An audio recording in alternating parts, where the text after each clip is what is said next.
I se spune Manu Bombardieru, dar de fapt îl cheamă Emanuel Daniel Dan. Are 38 de ani și este ginerele temutului lider interlop, Sile Cămătaru. El dă tonul mai departe. Manu a copilărit chiar în Colentina, aproape de Dragonul Roșu. Faima a cunoscut-o în anul 2011, când l-a luat poliția la sediu cu doi tovarăși, după ce au testat capul unui subofițer SRI cu un scaun de club în sectorul 2 al capitalei.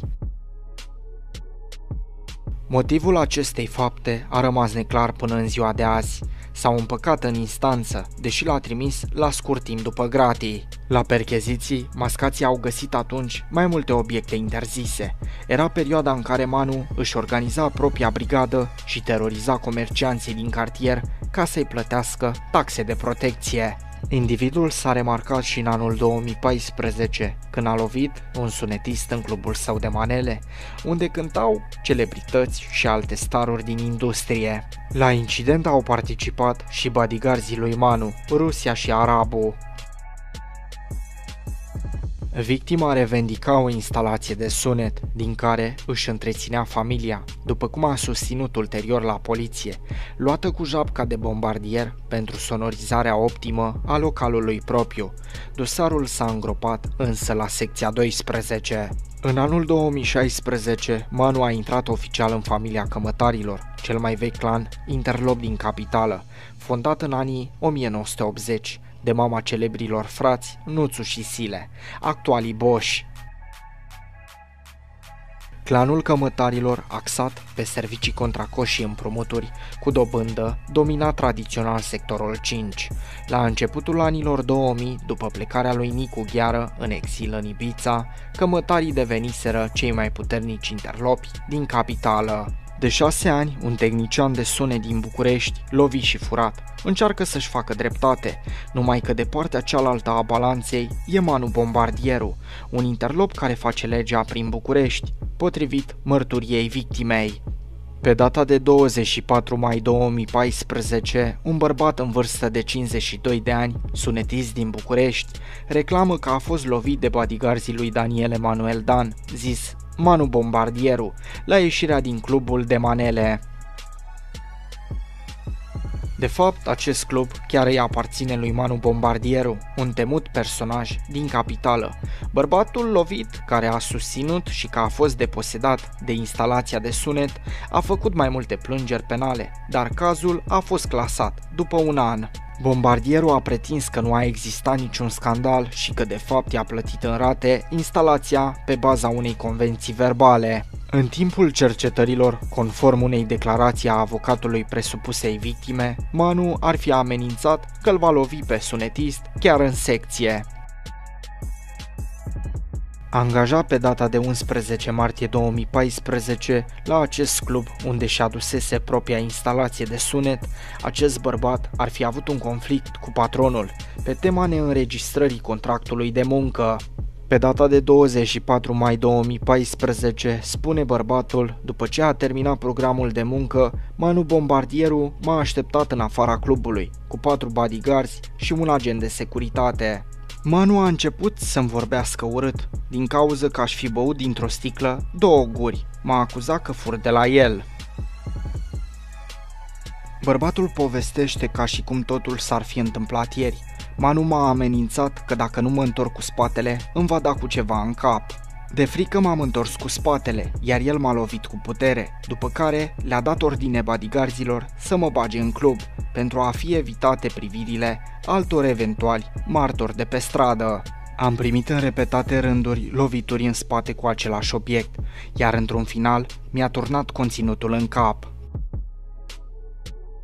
Bărbatul spune că Manu Bombardieru i-a transmis că din acel moment instalația de sunet montată de el în club nu mai este proprietatea lui. M-a amenințat că dacă mă voi duce la poliție îmi va termina familia. Ținut în club fără voia lui și deposedat de instalația de sunet cu certificatul medico-legal care atestă existența mai multor vânătăi, bărbatul a fost la secția de poliție numărul 19 din București, unde a depus mai multe plângeri penale. Urmărirea penală a fost începută în regim pentru loviri și alte fapte, pentru tâlhărie și pentru fals în înscrisuri. La rândul lui, Manu Bombardieru a făcut plângere penală, în care a pretins că de fapt l-a prins pe acest individ furându-i 4 sticle, că îl bănuiește că i-a sustras și un microprocesor. Pentru instalația de sunet s-ar fi înțeles cu el să-i o plătească în rate, achitându-i deja 13.000 de lei din cei 15.000 pentru care s-ar fi înțeles de la bun început. În anul 2015, el a amenințat că se va arunca de pe o clădire din capitală dacă nu se cercetează cazul lui. După 4 ore de negocieri, bărbatul a acceptat să coboare de bunăvoie de pe bloc, după ce polițiștii l-au asigurat că se vor ocupa de problemele lui. Șantaj amărât, replica lui Manu Bombardieru, autointitulat Lordul Lumii Interlope din capitală, la acea vreme. Cămătar după ce s-a însurat cu fiica lui Vasile Balint. Numele lui Manu Bombardieru, 38 de ani, a reapărut în prim plan în urma unei anchete care arată că personajul face parte dintr-o rețea clandestină care vinde marfă netimbrată. Manu Bombardieru e căsătorit cu Nicoleta, fiica lui Vasile Balint, zis și Sile Cămătaru. Există un univers despre care s-a vorbit foarte puțin în epoca clanurilor de infractori, care sfidează legea și comunitatea. E vorba de femeile acestor bărbați dori, femei care îi ajută, iau afacerile pe numele lor și nu de puține ori îi trădează, sătule de sacrificii sau atrase de ascensiuni în lumea interlopă. Mărturia unei persoane din interiorul lumii interlope, dezvăluite pentru celebrii reporteri, mecanisme nevăzute publicului larg, dar pe care poliția le cunoaște, însă de prea puține ori le scoate la lumină. De multe ori, când bărbații au probleme cu legea, concubinele sau nevestele preiau afacerile murdare, tot femeile le împrumută numele de familie, în speranța că liderii de clan să șteargă urmele. Dar sunt și cazuri grave când, pentru a dovedi supremația, membrii din grupările infracționale încearcă să-și lovească rivalii, chiar în punctul sensibil. Încearcă să le distrugă această ultimă linie de apărare feminină, îi dezbină de consoarte. Clanul condus de Vasile Fierbântu, zis și Sile Pietroi, plecat din Glina și devenit important în sectorul 3 al capitalei, încearcă, spre sfârșitul anilor 2000, să-și extindă poziția. Iar în vizor era un tânăr în ascensiune, Dan Emanuel, supranumit și Manu Bombardieru. Pe atunci nu atinsese vârsta de 30 de ani, iar în momentul de față are 38 de ani. De șmecher ce era, Manu s-a dus după nevasta lui, după fratele lui Sile Pietroi. Pur și simplu a fugit după fratele lui Pietroi, a explicat acesta. Ai fura nevasta unuia din clanurile rivale e cel mai mare afront în lumea interlopă. Iar un apropiat de-al lui Manu Bombardieru a confirmat, a fost un scandal. De asta zicea Manu că a intrat peste ăia ai lui Pietroi, în casă. Rivalitatea dintre cele două grupări s-a încheiat brusc, în urmă cu 4 ani. Soția, Manu Bombardieru, a luat-o de soție pe Nicoleta, fiica lui Vasile Balint, interlop supranumit și Sile Cămătaru, și Manu a devenit cămătar. Numele lui Manu Bombardieru, personaj temut în sectorul 2 din București, a reapărut în prim plan, în urma unei anchete care a arătat că personajul face parte dintr-o rețea clandestină care vinde marfă netimbrată.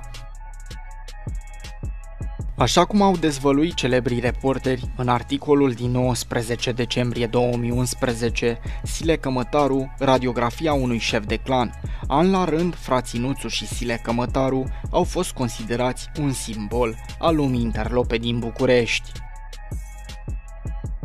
Faima lor făcea furori în toată țara, dar și peste hotare, unde fiecare șmecheraș așezat pe lângă ei se lăuda ca să impună respect și teamă.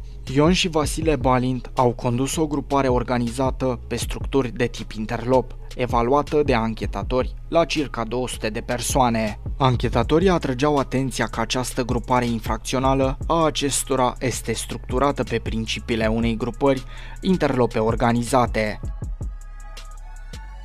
Dacă ți-a plăcut videoclipul meu, nu uita să lași un like și să te abonezi la canalul meu.